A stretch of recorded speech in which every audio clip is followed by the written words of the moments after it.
You see, the vast majority of Muslims today, or such a huge number of Muslims today, that are educated.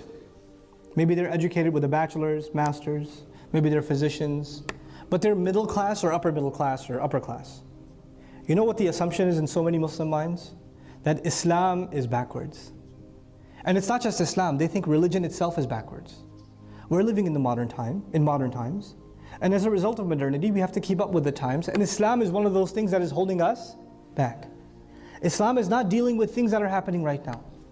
When we create practical Islamic education that deals with realities of our time, then we are able to display in the most intellectual fashion that Islam in fact doesn't just deal with the situations of our time, the needs of our time, the criteria, the areas of inquiry of our time, but actually has solutions in these areas that haven't yet even been discovered.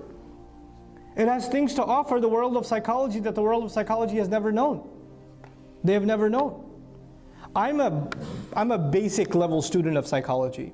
I can tell you Islamic psychology can revolutionize how psychology is studied. It can completely revolutionize it. Modern psychology studies begins with the assumption that human beings are flawed, that they have to be fixed.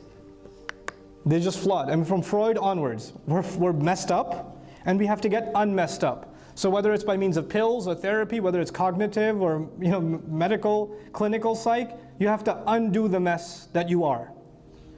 Islam begins with the premise that you are flawless.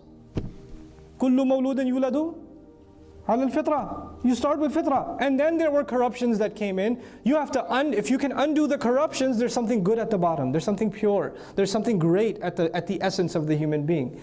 Is our approach going to be completely different as Muslim psychologists? Yeah. It's going to be totally different. Islamic psychology says your whims, your desires, what you wish for, what you want. Allah put that in you, but you have to control it in order to achieve happiness. If you let your desires control you, you will be miserable in this dunya and in the akhirah. Modern psychology says do what feels good. Do what feels good.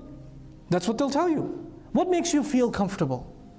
That must be the judge of what is right for you. Because what is right for you is not what's right for me. Everybody has their own what's right for you based on what? Your whim, your personal desire. Does Islam have something else to offer?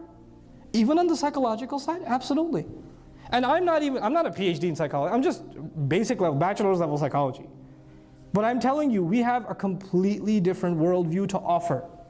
And it can really help people. This deen came to help humanity, right?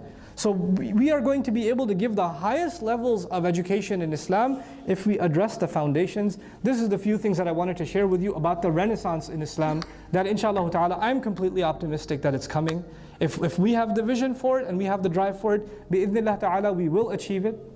In our own lifetime, we will see a revolution in how Islam is understood all across the world, and the ummah will be uplifted in its information, in its understanding, and in its application.